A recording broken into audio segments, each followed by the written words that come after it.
안녕하세요. 저는 결혼을 앞두고 있던 30대 후반의 여성입니다.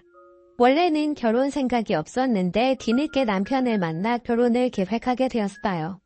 늦게 만난 만큼 남들보다 더 행복하게 살고 싶었고 남편과 제가 백년해로 할 줄 알았습니다.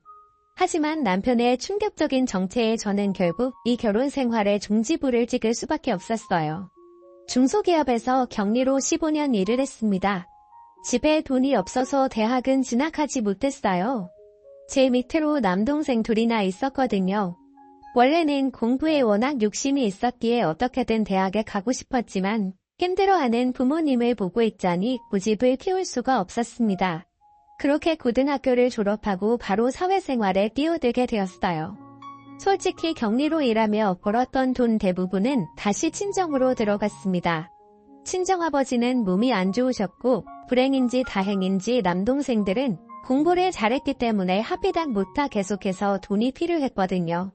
그래도 그 점에 있어서 한 번도 불만을 갖거나 불평을 해본 적은 없습니다. 제 성격이 그래요.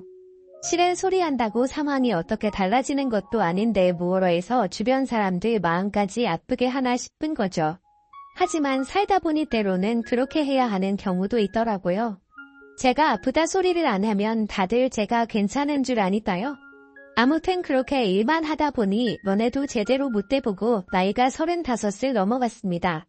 그나마 간간히 들어오던 소개자리도 35이 넘어가니 거의 끊기다시피 했고요.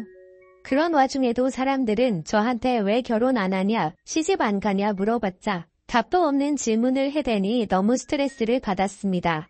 결국 공황장애 진단을 받고 회사를 그만뒀습니다.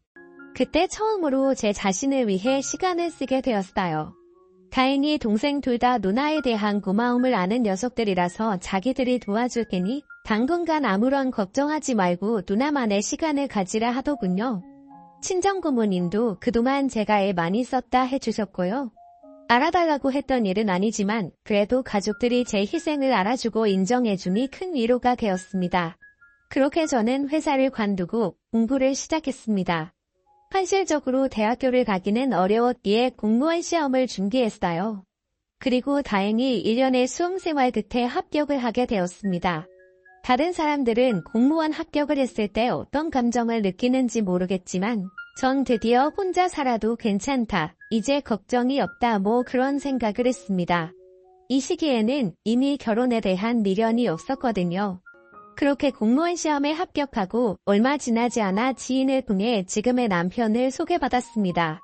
저보다 2살 어린 남편은 저처럼 오랜 시간 동안 일만 하느라 연애도 못 해보고 장가도 가지 못했다면서 저에게 적극적으로 다가왔습니다.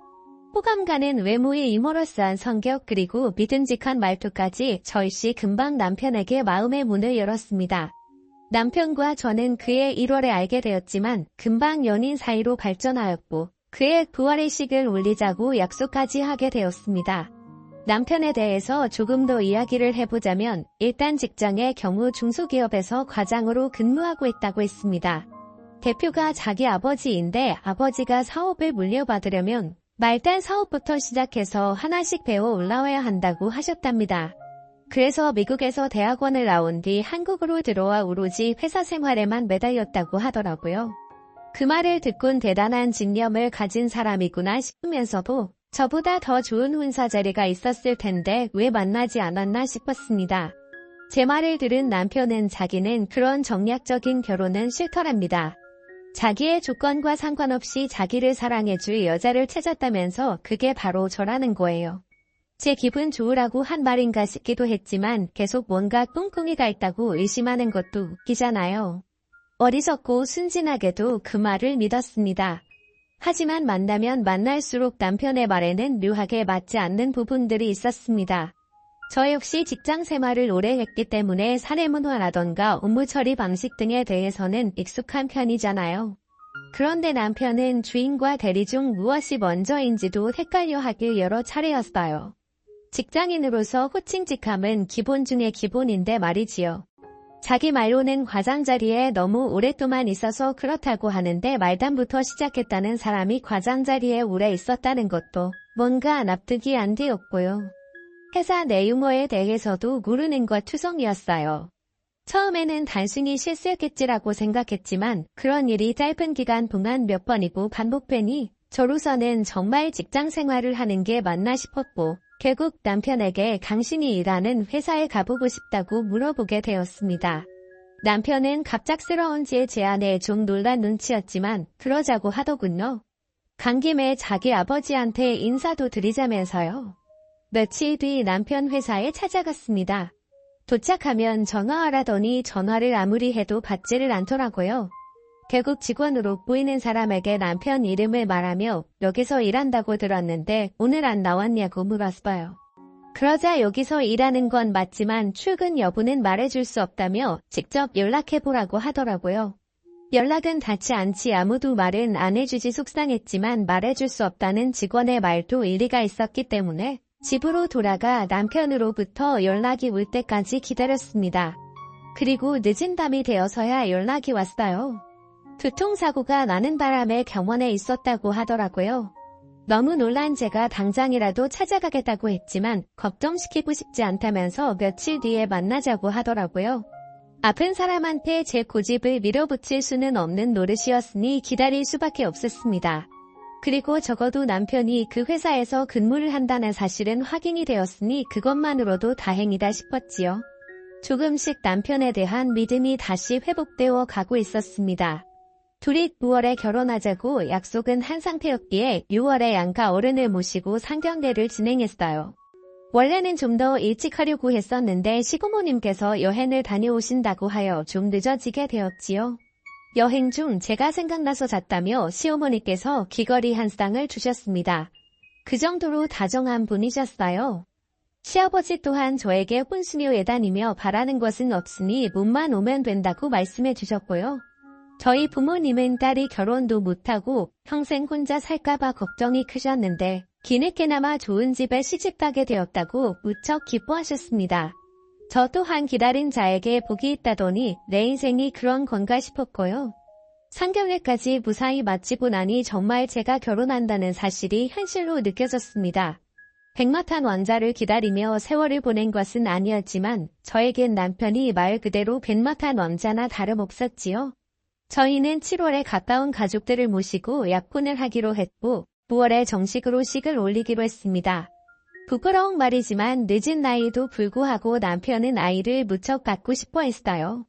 저는 제 나이 때문에 마음을 접은 상태였고요. 하지만 계속해서 남편이 조금이라도 희망이 있을 때 같이 노력해주면 안 되겠냐고 물어왔고 차마 외면할 수가 없었습니다. 저도 애시당초 아이가 싫어서라기보다는 제 나이 때문에 조심스러웠던 거니까요. 그러다 상견례까지 마치고 청첩장까지 찍어낸 이후로는 남편의 말에 따르기로 결정을 내렸습니다. 결혼을 계획 중이었으니 허락하지 않을 이유가 없다고 생각했어요. 그만큼 저는 우리 둘의 미래에 대해 확신이 있었습니다. 그리고 바로 저희 약혼식 날 결혼식을 2달 정도 앞뒀던 시점 저는 남편에게 제 모든 것을 주었습니다. 지금 돌이켜보면 너무나 어리석은 선택이었기에 후회스러울 뿐이에요. 저희 가족과 시부모님 그리고 각자의 가장 친한 친구까지 총 10명 정도의 사람이 모여 심플하게 약혼식을 치렀습니다. 남동생 둘은 요즘 세상에 약혼식까지 하는 집이 어디 있냐며 특이하다고 했어요. 저도 처음 약혼식 이야기가 나왔을 때 과하다는 생각을 잠시 하긴 했었기 때문에 동생들 의견에 어느 정도 동의를 했지요. 하지만 예비 시부모님께서 약혼식을 한다는 건 그만큼 이 결혼에 서로 진지한 마음이라는 걸 보여주는 절차라며 절대 생략할 수 없다 하셨거든요. 그리고 고지어 신혼집도 사줄 거라며 대신 하루빨리 혼인신고를 했으면 좋겠다고 하셨습니다.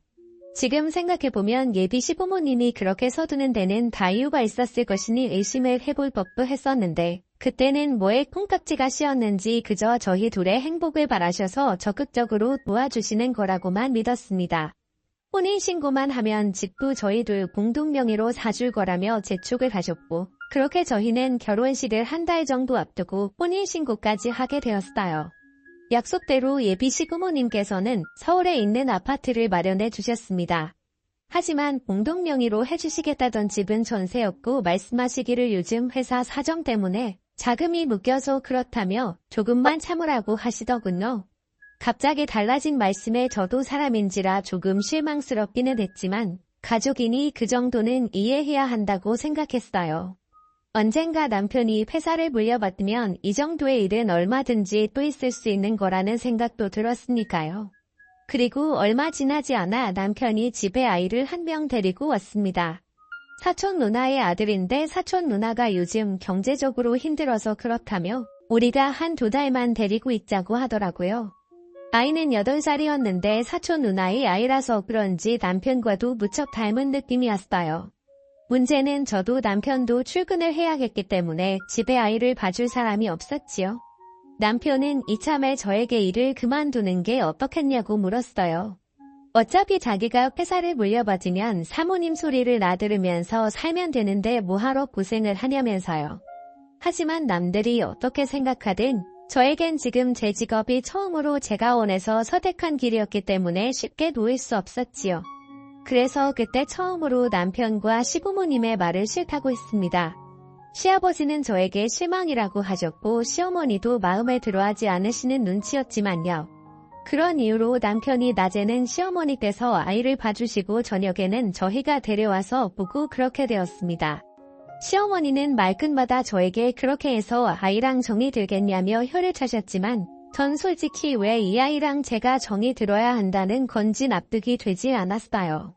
그러다 결혼식을 이틀 앞두고 그 이유를 알게 되었어요. 그날은 제가 평소처럼 출근을 했다 급격히 컨디션이 나빠져서 일찍 집에 오게 되었습니다. 옆자리에 있던 다른 직원이 저에게 혹시 임신한 거 아니냐며 일단 집에 가서 쉬라고 그러더라고요. 저도 그 무렵 제 몸 상태가 의심가는 바가 있었기에 설마 싶어서 불이 나게 집에 오게 되었고요. 집에 다 와갈 때쯤엔 정신이 하나도 없어서 약국에 들리는 것도 깜빡하는 바람에 테스트기를 못 사왔습니다. 일단은 좀 누워서 쉬자 생각하고 안방에 누워 있었어요. 얼마나 누워 있었을까 현관문 열리는 소리가 나더라고요. 그리고는 곧 남편과 사촌 신우의 애목소리가 들렸습니다. 그런데 애가 남편에게 아빠라고 부르는 거예요. 처음엔 당연히 제가 아파서 헛걸 들었다 생각했어요. 그런데 애가 계속 아빠 아빠 하고 부르니까 남편이 아빠라고 부르면 안 된다니까 집에서는 삼촌이라고 불러야지 이러는 거예요. 순간 등골에 소름이 쫙 끼치더라고요. 아빠라니 이게 무슨 소리인가 싶었어요. 제가 방문을 열고 나가 남편에게 물었습니다.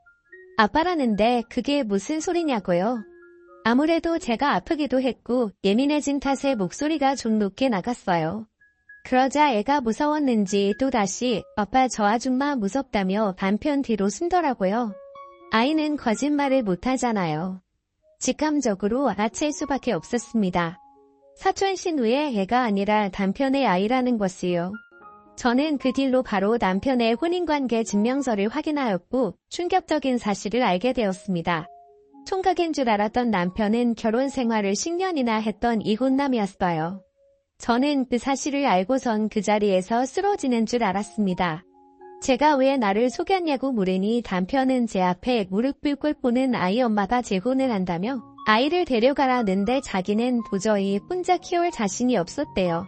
그런 와중에 저를 알게 되었는데 동생들을 위해서 그토록 오랫동안 환신했다는 사실을 듣고선 그렇다면 자기 자식도 친자식처럼 치워줄 거란 믿음이 생겼다나요. 그 말을 듣는데요. 업장이 무너지는 줄 알았습니다. 미뤄서 제 인생을 되찾았다고 생각했는데 그게 아니었으니까요. 남편은 바로 시부모님에게 연락을 드렸고 한두 시간도 채 되지 않아서 시부모님이 집으로 찾아오셨습니다. 시아버지께서는 이미 혼인신고까지 다 한마당에 어쩌겠냐며 저더러 이렇게 된 이상 마음 독하게 먹고 잘 살라고 하시는 거예요. 아버님께 어떻게 그런 말씀을 하실 수 있으시냐 물으니 내일 모레가 결혼식인데 그럼 없기라도 할 거냐고 내 나이에 그런 오점 만들어서 좋을 때 있겠냐고 오히려 저를 협박하시더군요.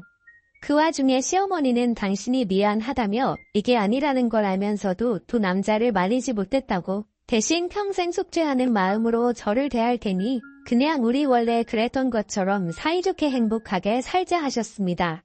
솔직히 말하면 화와 분노보다는 그냥 문 앞이 깐깐했습니다.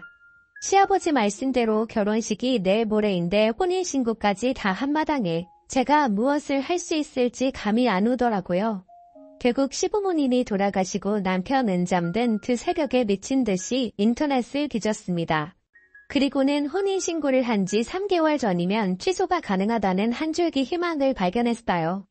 저는 이튿날 아침 바로 변호사를 찾아갔습니다. 변호사는 사기로 인한 혼인신고인 만큼 취소가 가능할 거고 위자료도 받을 수 있을 거라며 저를 위로해 주었습니다. 남편 쪽 변호사는 남편이 저를 너무 사랑해서 사실을 밝히지 못했을 뿐 속이려는 의도는 없었다며 혼인 취소는 불가능하다고 주장했습니다.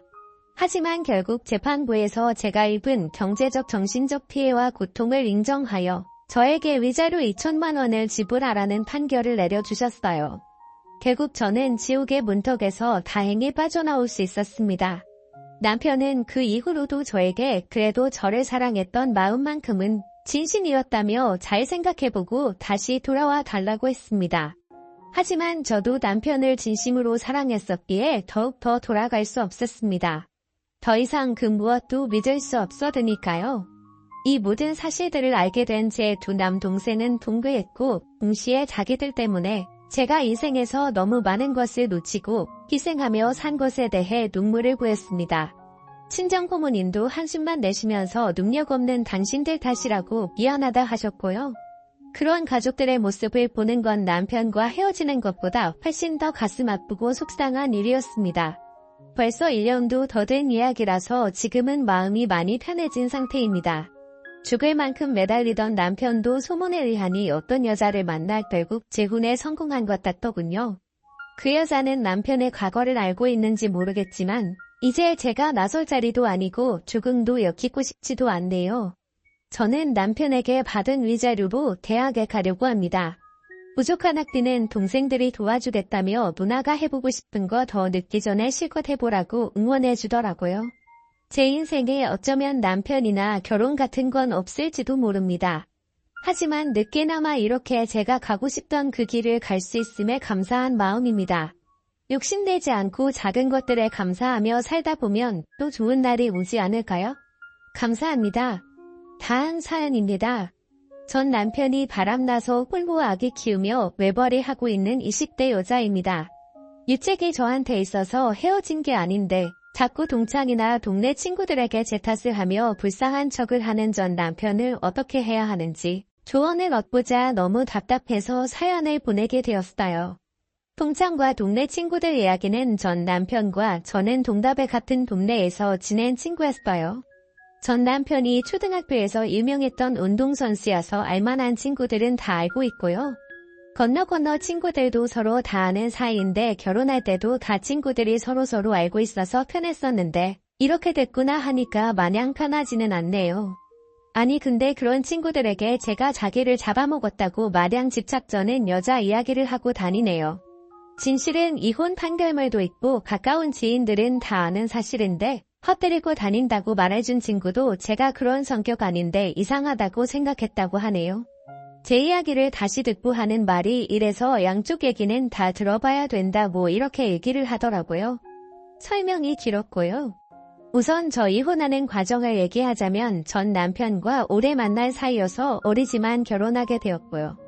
결혼할 당시 전 남편 집안 상황이 좋지 않아서 전 남편의 준비를 많이 못했어요. 새아버지가 돌아가시면서 집안이 안 좋아졌다고 했거든요. 그래서 집이든 차든 결혼에 관한 건 저희 집에서 다 했었는데 부모님이 시집 갈 때 주시려고 모아둔 돈으로 다 결혼한 거거든요. 그래서 전 남편이 더 잘하려고 노력을 했어요.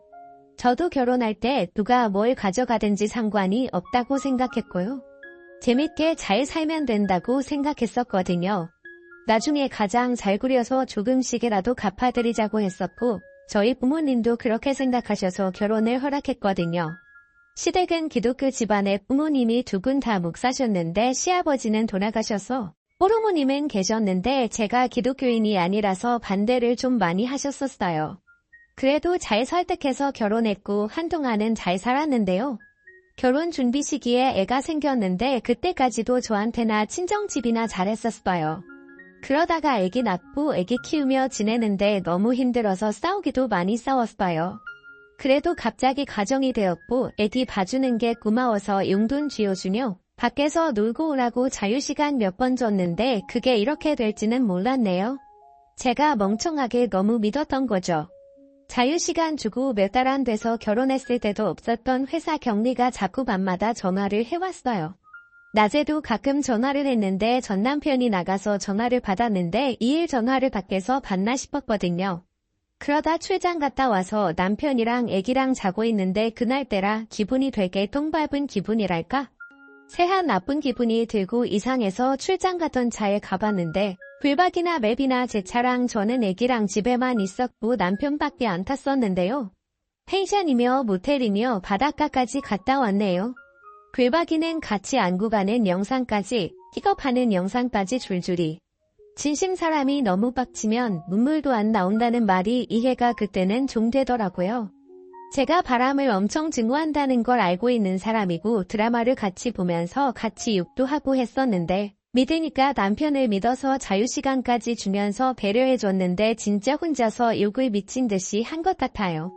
집에서 애기 잘 때 SNS를 많이 봤는데 증거 없이 바람피냐 남편 잡으면 꼭 반이라고 거짓말만 하는 놈들이 많이 봐서 증거를 모으기 시작했어요.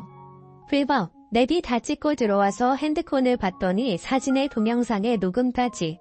핸드폰은 개인적인 거라서 잘 보지 않기로 해서 한동안 안 봤었는데요. 카톡, 사진, 동영상 이런 거 보니까 손 떨리고 옆에서 뒤척이면서 놀라서 폰 내려놨다가 혼자 쇼하면서 증거 수집은 다 했네요. 카톡과 불박을 그년이랑 애 있는 것도 다 알고 있었고 와이프 있는 것도 알고 있고 애랑 집을 나오면 세상에 지가 키워주고 있다고 어이없는 말을 했고요. 내 차에 애기 사진짝 걸어놓은 게 있었는데 그것도 불박이 다 찍혀있고 그냥 저를 개무시하고 가지고 놀았어요. 그 연놈이요. 하하하 참 기가 막혀서. 그래서 이참에 차 키도 없애고 새벽에 차도 친정에 갖다 놓고 왔는데 아침에 차를 찾네요. 급하게 출장 가야 하는데 차 어딨냐고. 아빠가 급히 차 써야 해서 빌려줬다고 말했더니 아주 지차인 듯 짜증 엄청 내며 나갔어요. 이때부터 저는 차는 아예 집에 안 가져오고 변호사를 만나러 다녔습니다. 그년과 함께 묶어서 소송 준비했고요. 아기가 어려서 어린이집도 안 다닐 때인데 친정엄마 차도 쓰면서 변호사 사무실에 찾아갔었네요. 친정이는 정작 아무 말도 못하고요. 근데 세상이 되게 좁다는 걸 느낀 게 아는 언니가 먹자 불목에서 전 남편이 다른 여자가 밥을 먹고 있는데 분위기가 좀 이상하다고 남편 집에 있냐고 밥 먹자고 하긴 차 저한테 연락을 했어요. 그러다 꼬치기 물어서 장소를 알게 되었고요. 그래서 바로 친정에 맡기고 그 동네 갔는데 거기 있더라고요. 근데 불박 영상이 좀 짧아서 불안해서 카톡에서 단 걸로 찡하던 모텔 옆에 건물에서 줍치고 기다렸어요. 다 처먹을 때까지. 겨울이에서 겁나 추웠는데요. 웃긴 건 유부남 새끼가 모텔이 단골이라니. 출장 가서 잡다 쳐도 단골이라는 모델은 서울인데 기다리다가 낯익은 내가 염색해준 머리통이 오길래 들어가서 사진 찍었어요. 들어가는 사진을 찍은 거죠. 진짜 심장 엄청 끼웠었는데 그때 남편이라는 새끼 뽑힌 게 지금도 한우 미쳤어요. 염색해준 머리통 좀 낚아챌걸. 아주 개패듯이 팩이라도 했으면 속이라도 좀 시원했을 텐데 엄청 후회되네요.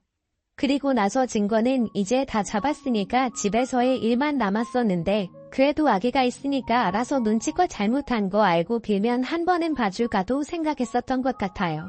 그래서 나한테 뭐 할 말 없냐고 물어봤더니 무슨 말이냐고부터 해서 의심을 한다느니 미쳤다느니 내가 할 말 없냐고 물어본 게 왜 이렇게 예민해가지고 의심 얘기를 했을까요? 제발 저린 거죠. 그때부터 집안에 안 들어오기 시작했어요. 제가 알고 있는 여자들의 성향은 모르면서 뭘 물어보지는 않거든요. 다 알고 있으니까 제 딴에는 한 번 봐주려고 물어봤던 건데 이거는 봐주려고 해도 봐줄 수가 없었던 거죠. 그 후로 바로 집 비번 바꾸고 친정 들어갔어요. 집에 왔는지 전화에 카톡에 문 열으라 난리인데 잘못했다는 걸 눈치챈 건지 친정이나 친구들한테는 연락을 안 했더라고요. 그녀한테 갔을지도 모르죠. 갔겠죠 뭐. 한동안 그렇게 친정에서 지내며 있다가 상견례 집 주소 알아내서 집으로 찾아갔어요. 번호는 알고 있었지만 연락은 계속 안 했고 고민하다 찾아가서 기싸대기라도 때릴까 하는 심정으로 찾아갔죠. 저번에 상견례 집을 찾아간다고 했는데 대형 커피 체인점이 바로 앞에 있는 빌라에 살더라고요. 커피숍 앞에 차 세우고 그녀 집에 갔어요. 그녀와 만날 겸 늦은 저녁에 갔는데 엄마가 안 계셨어요. 할머니가 계셨는데 차마 할머니에게까지는 말씀드리기가 뭐해서 엄마한테 전화하라고 했는데 이 엄마가 모를 줄 알고 있었는데 저를 알고 있더라고요. 이기했나봐요 인형이. 뭐 땡땡 오빠 와이프 오셨어? 엄마 어디야? 아니 와이프가 있는 남자를 만나는데 왜 태어나기에 있으신 건지 그런데 대답이 기가 막히고 코가 막혔어요. 엄마 내저 기다리든지 다음에 다시 오라 그래 그러더라고요.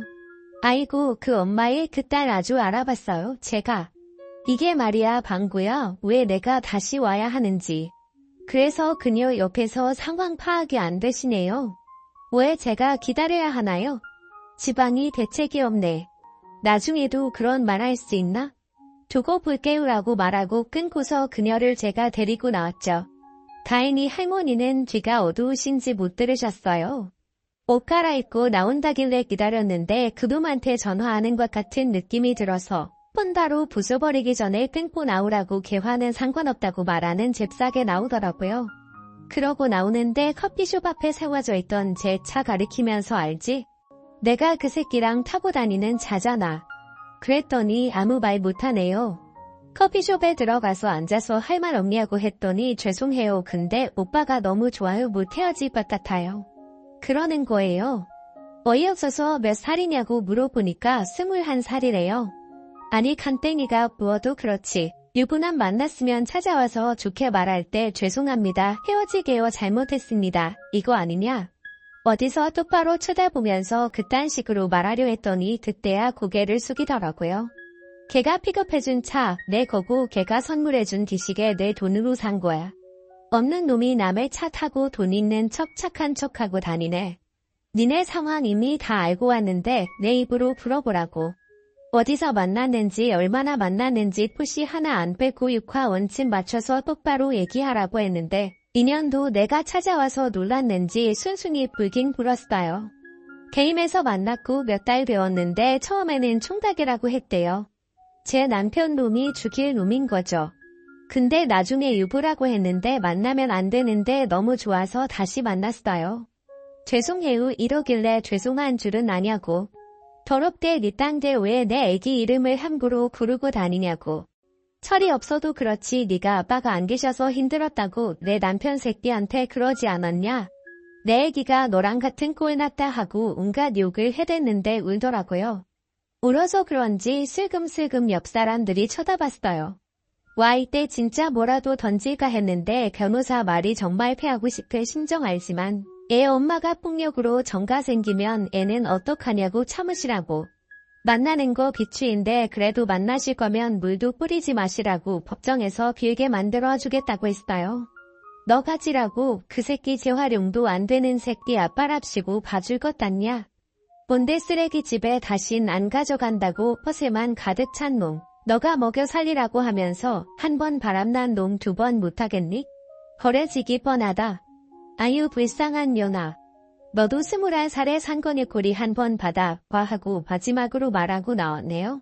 술쟁이 날라갔죠. 시댁이랑 그년 집에. 근데 갔는데 연락 없이 잠잠하더라고요. 두 놈 다 중개할 태생인가 계속 사건 번호 조회해 봤는데 변호사 선임 안 하고 결론도 안 하고 아무것도 안 했어요. 당연히 못하겠죠. 돈도 없는데. 이혼을 했고 양육비 판결도 났는데 이 두련 새끼들이 잠수를 탔어요. 판결문도 있겠다. 잠수 타봤자지 생각으로 다시 수송을 시작했어요. 변호사님한테 빨리 좀 진행하자고 쫄라가지고 그년 집에 먼저 재산 조회, 회사 급여 압류 등기 싸주고 놈새끼는 직장 때려쳐 회사 조회 안 되어서 우선 대기하고 기다려봤는데 그년한테는 등기는 갔나봐요. 잠수 탄 년이 등기 받자마자 연락이 왔어요. 돈 부하고 있는데 좀만 기다려 달라고요. 좀 닥치고 내일까지 돈 보내라고 했어요. 그러다 결국 법원에 출퇴하라고 안 오면 벌금에다가 재산 잘못 적어도 징역 산다는 등기 하나 똑하니까 돈을 보내더라고요. 아니 왜 좋게 말할 때는 빠딱빠딱 앉으면서 잘못됐으면 벌을 받아야지 이자료만 다 보내고 이자 안 보내서 이자까지 싹 다 보내야지 출퇴 취소될 거라고 했더니 다이렉트로 이자까지 썼어요. 그리고 다 받고 한마디 날려줬네요. 남자 하나 잘못 만나서 엄마가 피땀 흘려서 번 돈 홀랑 다 날리니 무슨 기분 드냐고. 똑바로 사려라고. 눈에 띄지 말라고. 우리 동네도 왔었던데 왔다가 처맞지 말고 나봐도 스물하고. 한 번은 참았는데 두 번까지는 못 참는다고 얘기를 했어요. 전 남편 놈은 잠수를 타서 아무것도 못하다가 3개월 정도 지났나? 애기랑 잘 살고 있는데 그놈 지인들이 제 번호를 어떻게 알았는지 연락을 해서 저한테 돈을 달래요. 물어보니 여기저기 빌려간 돈 참 많았네요. 그러고 나서 며칠 뒤에 경찰서에서까지 연락이 왔어요. 사기죄네요. 참 가지가지하네요. 사람이 한 번 미치거니 끝이 없이 미치나 봐요. 그 다음부터는 지명이 폰도 없고 일도 안 해. 내가 아뮤거라서 통장에 돈 빼려고 하니까 카드나 통장도 남의 명에 빌려서 쓰고 그래서 여지껏 그 자식은 못 찾았어요. 여전히 방황하고 떠돌이 생활 중이겠죠. 남의 명에 길려 쓰는 거 어떻게 못하나? 내 차 타고 신나게 놀러 다닐 때가 그리워서 후회했으면 좋겠어요. 지 보괴지가 차고 평생 후회하면서 폐인 생활하겠죠. 서울 위쪽에 살던 몸이고요. 키는 187에 반발하게 생겨서 외모빨로 나대며 돈 많은 척 허세 쩔고 교회 집안에 작년에 이혼한 놈입니다. 이건 뭐 총각 행세하고 다닐 테니 얼굴 반반하고 말 잘한다고 아가씨들 사기꾼한테 바로 걸려들지 마세요. 저는 아직 젊고 일찍 쓰레기 버린 거 다행으로 생각하고 풋풋하게 잘 살겠습니다.